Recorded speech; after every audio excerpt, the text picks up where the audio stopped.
Good morning. Um, I just read something that I thought was sick and twisted and ironic and hypocritical and yada yada. About let me get to it because I've got a lot of stuff pulled up on my screen here. Um,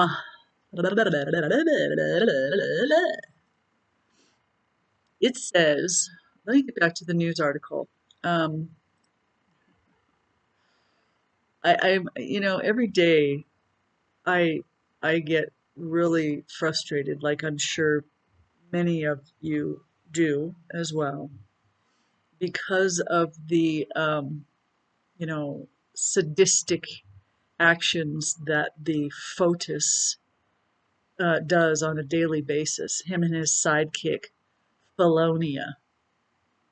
So there was an article that came through on my one of my news emails that I get, and it says 67,000 white South Africans express interest in Trump's plan to give them refugee status.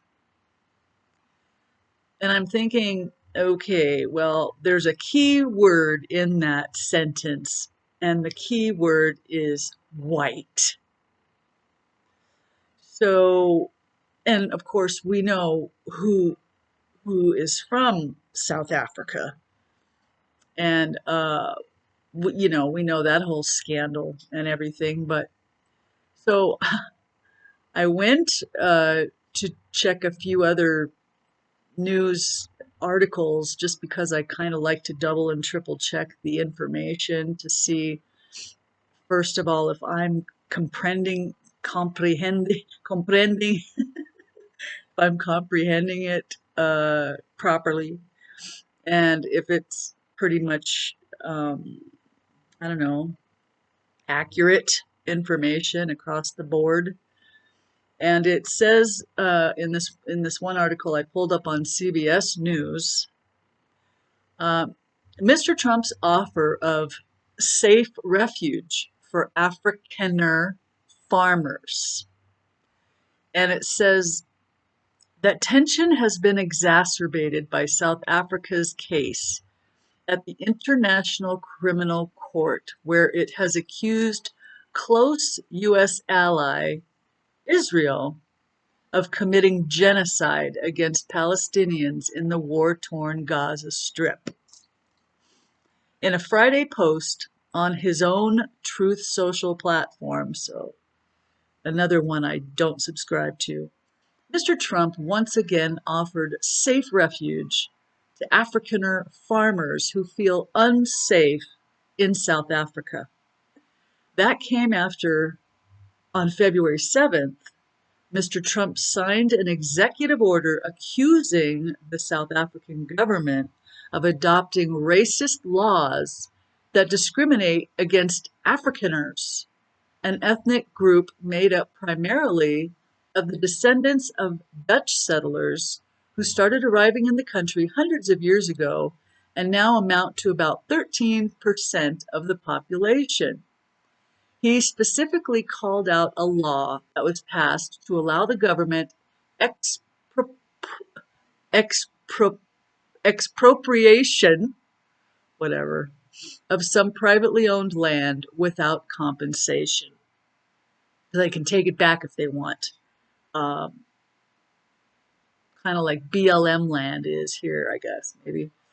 South Africa's government hit back at the time, saying the law pertained to unused land or land that was not serving the public interest. Mr. Trump, who is supposed to be helping our country, Mr. Trump, who is sending all kinds of refugees out of our country because they're not white. And that's the key here. It's the skin color. That's the only thing that really matters to him. They can be thugs, gang members, traffickers. They could be whatever, as long as they're white. because apparently white is right, right? No, he's sick. Okay, let me continue. Sorry. Mr. Trump ordered Secretary of State Marco Rubio to prioritize the resettlement program in the U.S. for Afrikaners who feel they have been the victims of racial discrimination. He also cut off all aid and assistance to South Africa for as long as the land expropriation law remains on the books. So he's discriminating against people in our own country.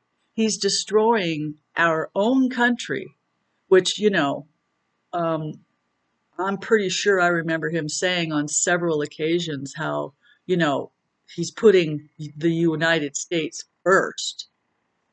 He's trying to make it great.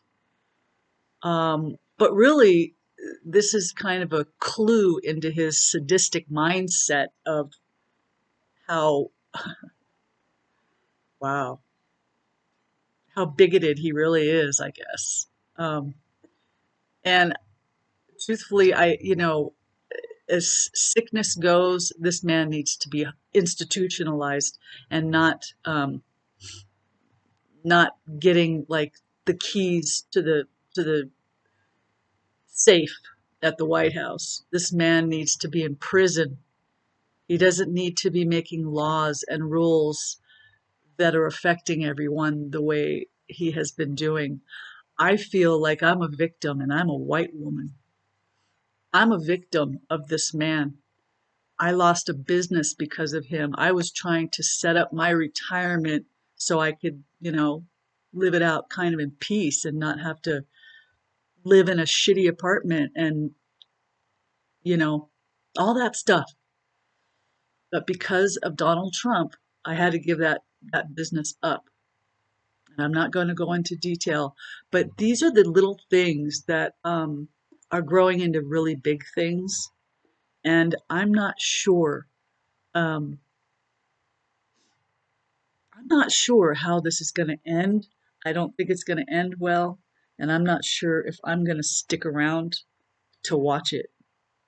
That's just a thought, of course. I am not threatening anything, but where am I going to go? I already had I can't trust anybody. I can't trust my family. Can't trust any former friends because everybody has turned on everybody. And I'm no exclusion to that. There is no one I can trust. And now our president is going to allow white Africans in to our country as refugees while he's deporting non-white refugees from other countries just because they're not white. The man's a pig. He needs to be gone. Can we make him gone, please? I'm tired of the rhetoric and I'm tired of feeding this monster. But every day when I look at the news, there's more food for the monster to eat. And I try to avoid it, but it's hard to avoid. We need to do something. I just am not sure what. Have a nice day if you can.